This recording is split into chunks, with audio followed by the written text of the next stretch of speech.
할까요? 순조롭게 하소서. 순조롭게 하소서. 옆에 분한테도 얘기해주세요. 순조롭게 하소서. 우리 구약 성경을 보면은 많은 인물들이 등장을 합니다. 그런데 그 중에 구약 성경에 아브라함을 우리는 보통 믿음의 조상이다라고 부릅니다. 뭐라고요? 믿음의 조상.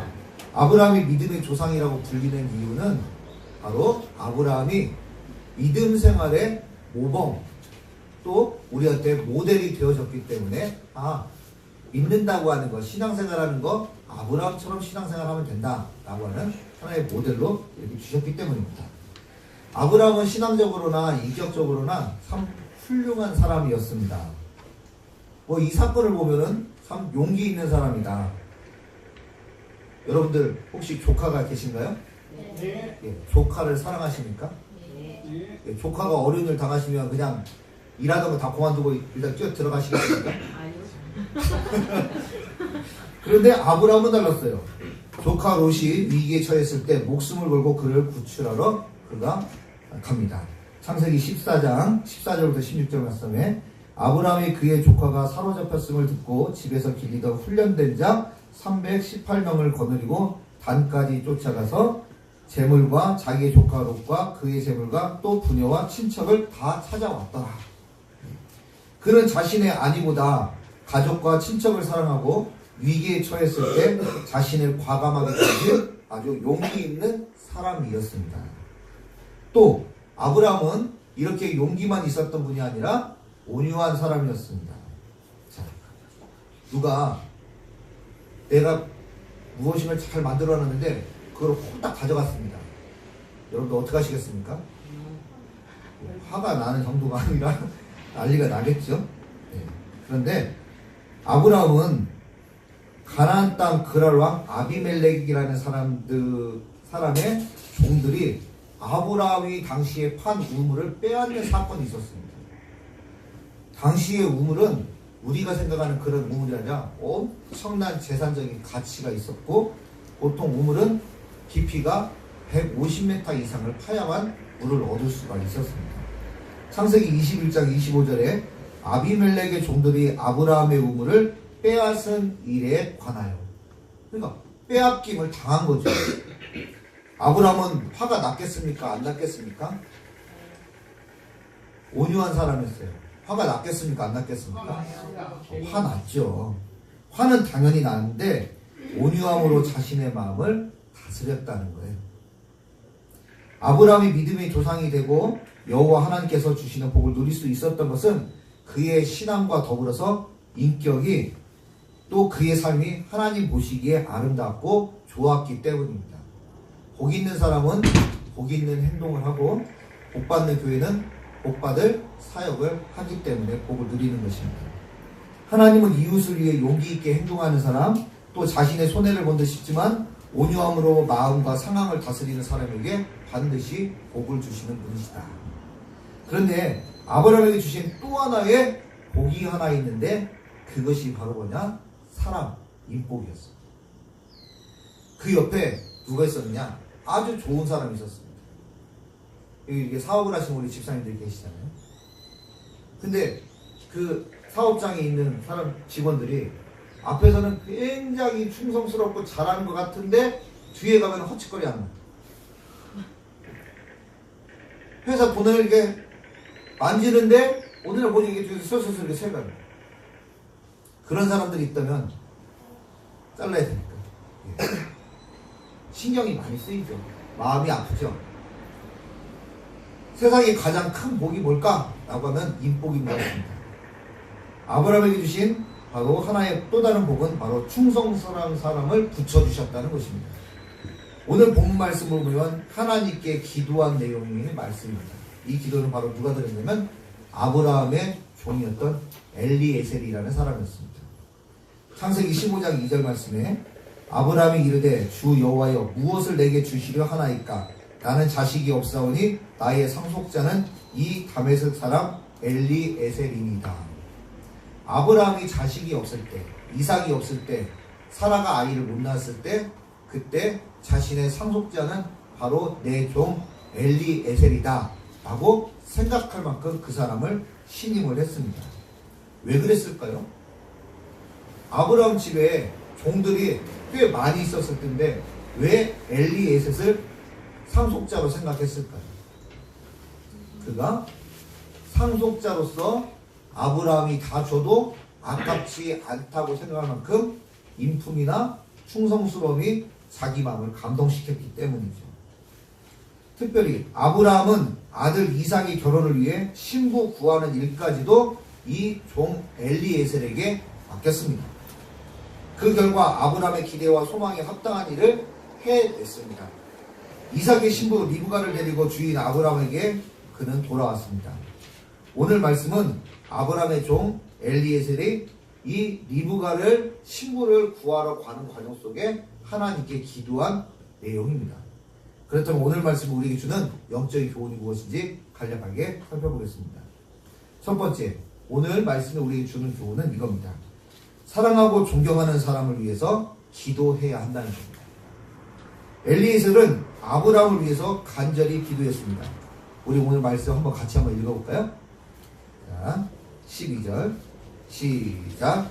그가 이르되 우리 주인 아브라함의 하나님 여호와여 원하건대 오늘 나에게 순조롭게 만나게 하사 내 주인 아브라함에게 은혜를 베푸시옵소서. 엘리에셀이 하나님께 기도하는데 자기를 위해서 기도하는 게 아니라 아브라함을 위해서 기도하는 내용입니다. 자, 그런데 아브라함을 위해서 간절히 기도하는 내용인데 여기에 아브라함이라고 부르지 않는다는 겁니다. 뭐라고 불렀냐면 우리 주인 아브라함, 내 주인 아브라함이라고 불렀습니다. 엘리에셀은 아브라함 앞에서만 충성스러운 척 하지 않았다는 겁니다. 지금 이 기도를 드리는 곳은 아브라함이 있는 그 집과 지금 여행을 떠나서 그 이삭의 신부를 구하는 이 과정이 거리가 얼마냐? 같이 합니다. 720km. 720km입니다. 400마일이 넘는 거예요. 720km. 주인이 눈에 보이지 않는다고 그의 태도와 마음가짐이 흐트러지지 않았다는 것이 이 사람이 참 훌륭한 점입니다. 그의 충성스러움은 그의 기도에서도 나타났습니다. 자신을 위한 기도가 아닌 사랑하고 존경하는 주인 아브라함이 복을 받을 수 있도록 간구했습니다. 엘리에셀이 이렇게 기도할 수 있었던 것은 그날따라 그렇게 기도하고 싶은 컨디션이 좋아서 그렇게 한 게 아니라 평상시에 그의 마음과 생각과 태도가 항상 성실했다고 하는 것을 반영합니다. 창세기 24장 2절 말씀에 아브라함이 자기 집 모든 소유를 맡은 늙은 종에게, 바로 이 사람이 엘리에셀이에요. 그러니까 그도 나이가 지금 많이 들어서 여행을 떠난 거예요. 얼마든지 그럴 수 있지 않습니까? 주인님, 제가 가야 마땅하오나 저도 보다시피 이렇게 나이가 많이 들고 수염도 하얀해지고 머리도 희끗희끗하고 좀 저기 젊은 애들 저기 좀 보내시면 안 되겠습니까? 얘기할 수 있잖아요. 그런데 그가 주인의 이 말에 온전히 순종을 했습니다. 아브라함 주위에는 많은 사람이 있었지만 자신의 집과 모든 소유를 맡길 수 있는 사람은 엘리에셀이라고 생각하고 믿고 맡겼습니다. 아브라함을 감동케 한 사람이 바로 엘리에셀이었습니다. 이 엘리에셀의 기도는 자신의 목표를 이루기 위해서 사람을 수단으로 이용하는 기도가 아니었고, 반대로 사람을 돕고 세우기 위해 일이 순조롭게 되도록 기도했었던 사람입니다. 우리도 우리를 사랑하고 도움을 주시는 존경하는 분들을 위해서 우리가 늘 감사한 마음으로 기도하고 기도해야 될 점이 있습니다. 두 번째, 순조로운 때를 만날 수 있도록 우리는 또 기도를 해야 됩니다. 엘리에셀은 순조로운 때를 만날 수 있도록 여호와 하나님께 간구했습니다. 뭐라고 기도를 했냐면 오늘 나에게 순조롭게 만나게 하사. 아브라함의 명령을 받은 엘리에셀은 여러분들은 언제부터 그가 기도를 했을 거라고 생각하십니까? 분명한 것은 엘리에셀이 아브라함의 명령을 받고 예 알겠습니다 라고 모든 여정들을 준비하는 그 순간, 그리고 그 엄청난 여행 720km를 여행하는 그 순간순간에서도 하나님 순적하게 만날 수 있도록 도와주십시오 라고 계속해서 기도를 했을 것입니다. 엘리에셀은 알고 있었습니다. 모든 것은 때가 있고 하나님께서 계획하신 때에 일이 이루어진다는 것을 그는 아브라함을 통해서 잘 알고 있었습니다. 성경은 때에 대해서 아주 중요한 단어를 세 가지를 말씀을 하고 있는데, 첫 번째는 크로노스라는 단어고, 두 번째는 카이로스라는 단어고, 세 번째는 플레르라고 하는 단어입니다. 크로노스는 뭐냐? 이렇게 흘러가는 시간. 아브라함과 엘리에셀이 같이 장막에 살고 있었다. 그게 크로노스예요. 그냥 같이 그 시간. 그런데 아브라함이 자신의 아들 이삭을 위해서 배필을 구하기 위해서 누구를요? 엘리에셀을 불러서 그에게 이 말을 했다라고 하는 그것은 카이로스예요. 바로 그 시간. 이미 이삭의 신부를 구하기 위해서 그날 그 시간에 얘기를 한 것은 마치 땅에 씨를 뿌린 것 같습니다. 그것이 바로 카이로스. 그런데 그렇게 씨를 뿌렸으면 어떻게 되겠습니까? 시간이 경과하면서 그 씨가 자라서 열매를 맺는 물을 잇는 시간. 그래서 열매를 비로소 따는 시간을 플레르라고 얘기를 합니다. 그는 이 긴 여정 720km를 여정 동안에 하나님의 뜻이 무르익기를 간절히 기도했을 것입니다. 드디어 이삭의 아내 리브가를 만나게 되고 엘리에셀은 주인에게 받은 모든 사명을 잘 완수하게 됩니다. 자, 이것은 우리에게 무엇을 표현할까요? 우리 역시 우리가 지나가고 있는 이 시간 동안에 하나님께서 우리를 통해서 또 내 주변에 있는 사람들을 통해서 일을 하는 그 카이로스의 일이 시작이 되고 그 일이 무르익게 되는 그 하나님의 때를 우리가 만날 수 있도록 늘 기도를 해야 될 것입니다. 포기하지 말까? 마지막 세 번째, 순조롭게 사람을 만날 수 있도록 기도를 해야 합니다. 엘리에셀의 목표는 때가 아니었습니다. 그의 목표는 720km의 여행이 그의 목표가 아니었습니다. 그의 목표는 주인 아브라함의 명령인 이삭의 아내를 찾아내는 것이 그의 목표였습니다. 결국 그의 목표는 사람이었습니다. 하나님께서 일하시는 방법을 우리는 잘 알고 있는데 그것은 바로 이겁니다. 하나님은 하나님의 때에 하나님의 방법으로 하나님의 사람을 통해서 일하신다는 것. 현재 우리 교회는 새로운 교회 예배당으로 이전하는 일을 앞두고 있습니다. 9월이면 우리 주원교회는 이곳 동천동의 모든 시설을 마감을 하고 새로운 곳 농성동에서 우리가 초심으로 돌아가 새로운 개척 사역을 이제 시작을 할 것입니다. 우리가 기뻐하고 좋아하는 일보다 우리가 기뻐하고 좋아하는 일이 나쁘진 않지만 우리가 좋아하고 기뻐하는 일보다 우리에게 더 큰 선물을 허락하신 하나님께서 기뻐하시는 일은 무엇일까? 정말 하나님께서 우리를 통해서 첫 번째로 받고 싶어 하시는 그 선물은 무엇일까? 우리가 그것을 한번 진지하게 생각을 해봤으면 좋겠습니다. 하나님의 특별하신 은혜로 날마다 기도할 수 있는 은혜, 그리고 또 성도들을 생각하면서 기도할 수 있는 은혜가 있어서 참 너무 감사합니다. 이번 주도 이렇게 동일하게 계속 기도하면서 또 새벽에 새벽 기도를 마치고 나면 사모하고 같이 농성동을 꼭 갑니다. 가까우니까. 그냥 동네를 이렇게 한 바퀴 돌아요. 만보고 기도 해야 되니까. 그래서 이렇게 한 바퀴 쭉 돌고 또 우리가 들어가게 될 교회 건물에 대해서 이렇게 쳐다보는데 처음에는 저기다가 뭘 붙여야지, 저기다가 뭘 세워야지, 또 그 생각만 드는 거예요. 저기다 빨간색을 붙이면 좋을까, 파란색을 붙이면 좋을까 하다가 시간이 지나면서 또 기도를 하면서 하나님께서 기뻐하시는 일이 뭐겠습니까? 자녀된 우리가 기뻐하고 좋아하는 일을 하나님도 마땅히 좋아하시겠죠. 그런데 우리에게 큰 선물을 주시고 지난 몇 년 동안 교회 이곳에서 개척을 하게 하시고 아까 통지사님께서 기도 시간에도 하나님께서 일하심을 우리가 직접 목격하고 지금까지 왔고 이 일을 시작하면서 믿음으로 시작을 했다면 이제 새로운 곳에서도 믿음으로 해야 되지 않겠는가 그런 생각들을 해보게 되면서 가서 종탑을 이렇게 쳐다봤습니다.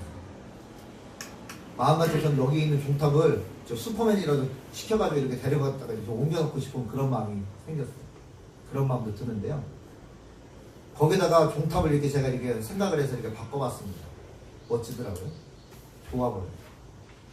간판도 이렇게 싹 멋지게 바꾸니까 좋아버려요. 생각 속에서, 상상 속에서. 근데 바꾸면 뭐가 들어가요? 돈 들어가죠. 돈이 아까워서가 아니에요. 돈이 아깝다는 생각 때문에 한 것이 아니라 저 종탑을 세우는데 여기 이거 세우는데 900만 원 들었답니다. 전임자. 그때 그 생각했습니다. 저 촌스러운 종탑 그대로 놔두고 조금 비 새면 비닐로 막고 그런다고 저거 바꿔놨다고 누가 우리 안 보던 그 건물에 우리 주원교회를 이렇게 쳐다볼 것도 아니라 이런 생각했습니다. 주방에 계신 분들은 또 기분이 어떨지 모르겠지만 당장 가가지고 식기세척기를 사다가 안 놨습니다. 그럼 설거지를 못 할까요? 그럼 불편한 대로 뭐 우리 식구들 하면 되는 거죠. 그때가 사면 되죠. 근데 이거는 목사가 강단에서 기도하면서 제 마음속에 이런 마음이 들어서 어떻게 말씀을 드립니다. 해야 된다는 얘기도 아니에요. 마음에 하나님께서 가장 기뻐하실 일 중에 또 우리 교회에게 맡기신 사명은 무엇일까? 순간 그런 생각이 들더라고요. 하나님, 우리 저 촌스러운 종탑 안 바꾸면 1000만 원인데요. 우리 제 생각에는 저 종탑 그냥 놔두고요. 저기 들어가는 저 비용 가지고 우리 교회 처음 시작할 때 하나님의 은혜로 우리도 예배당 없는데 어쨌든 필리핀에 가서 손수 지게 하고 사건 사고도 있었는데 그 과정 속에 덮으셔가지고 은혜가 되게 하지 않았습니까? 그 비용이면 선교지에 우리가 가서 교회 하나 두 번째로 지을 수 있는데 거기 성도들이 조금 더 많은 사람들이 복음 사업을 하는데 교회 건물 하나 세울 수 있는데 그 비용이면 그런 일들이 우리 안에 있으면 더 좋지 않겠습니까?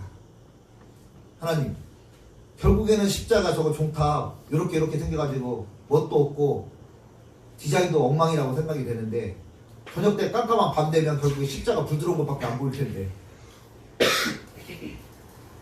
그거는 본질이 아니라 비본질이다.